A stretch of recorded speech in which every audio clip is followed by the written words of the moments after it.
तो दोस्तों नेटफ्लिक्स पे एक नई सीरीज आई है जो कि एक सीरियल किलर वाली सीरीज है, जिसकी अच्छी बात तो ये है कि सीरीज हिंदी में है और सिर्फ 4 एपिसोड की है, जिसे देखने में आपको लगभग 3.5 घंटे लगेंगे। लेकिन क्या आपको अपने 3.5 घंटे इस सीरीज को देने चाहिए या नहीं देने चाहिए, चलिए जानते हैं इस वीडियो में। वह सबसे पहले आपको थोड़ा सा प्लॉट बता देता हूँ कि सीरीज है किस बारे में। तो सीरीज में हम एक सीरियल किलर के बारे में बताया जाता है जो कि कपल्स को अपना शिकार बना रहा है और पुलिस उस किलर को पकड़ने की कोशिश कर रही है। तो ये जो पूरी इन्वेस्टिगेशन है और मर्डर की कहानी है, वही इस सीरीज का मेन प्लॉट है। You have no idea how much more I could make you suffer. तो अब मैं आपको अपना एक्सपीरियंस बताता हूँ कि मुझे सीरीज कैसी लगी।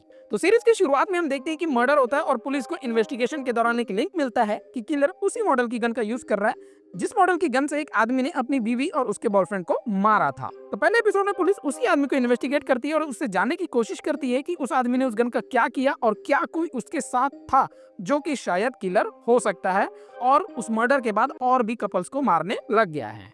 तो ऐसा करते हुए ना सीरीज हर एपिसोड में ना एक नए कैरेक्टर और एक नए सस्पेक्ट पे फोकस करती है और हमें लगता है कि हाँ यही किलर है, हमें हमारा किलर मिल गया।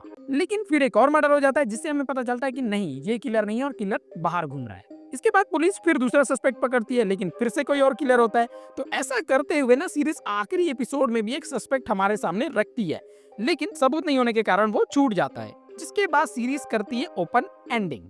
जी हाँ, जो लास्ट सस्पेक्ट होता है ना, उसके बारे में हमें बताया जाता है कि जब से वो अचानक कहीं गायब हो जाता है, कहीं चला जाता है, तो उसके बाद किलिंग्स बंद हो गई। लेकिन साथ में सीरीज हमें ये भी कहती है कि शायद ये सिर्फ एक इत्तेफाक हो सकता है। तो बेसिकली सीरीज ये बताना चाहती है कि इन्वेस्टिगेशन में पुलिस को कुछ नहीं मिलता जिससे वो किसी को भी किलर प्रूव नहीं कर सके, और हमें भी किलर नहीं मिलता है इस सीरीज में। तो अगर आप लोग ये सोचकर ये सीरीज देख रहे हो ना कि आपको एंड में किलर मिलेगा और आपको उसका मोटिव बताया जाएगा, तो शायद आप डिसअपॉइंट हो जाओगे, जैसा कि मैं हुआ। और इसके साथ साथ मैं सीरीज के बारे में एक और बात ये भी कहना चाहूंगा कि सीरीज में कोई भी कैरेक्टर ऐसा नहीं है जो कि मुझे पसंद आया हो, बस एक लेडी पुलिस ऑफिसर को छोड़कर। इसके अलावा जितने भी मेन कैरेक्टर इस सीरीज में दिखाए गए ना, वो इतने बेकार है ना कि मेरा दिमाग खराब हो रहा था उनको देखकर। हर कोई अफेयर कर रहा है, लोगों को अब्यूज कर रहा है, लोगों के साथ गलत कर रहा है। इतने गंदे कैरेक्टर्स है ना कि मैं क्या ही बताऊं इस सीरीज में, जो कि इस सीरीज का एक बहुत बड़ा नेगेटिव पॉइंट है। तो अब अगर मैं कंक्लूजन पे आऊं ना, तो सीरीज में बस इंसिडेंट बताया गया है, सीरीज को कंक्लूड नहीं किया गया है मेरे हिसाब से, जिस वजह से इस सीरीज को मैं आपको बिल्कुल रिकमेंड नहीं करूंगा।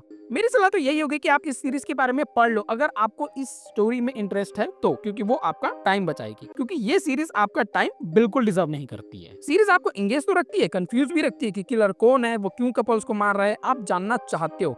लेकिन जब ये सीरीज ये बताती ही नहीं है तो सीरीज देखने का कोई सेंस ही नहीं बनता है। इसके अलावा आप ये वीडियो देखें जिसमें मैंने 3 मस्ट वॉच टाइटल्स बताए हैं जो कि आपका टाइम डिजर्व करते हैं। तो इस वीडियो को मैं यहीं एंड करता हूँ। वीडियो अच्छा लगा होगा तो वीडियो को लाइक करना और ऐसी लेटेस्ट ओटीटी रिव्यूज के लिए चैनल को सब्सक्राइब कर लेना।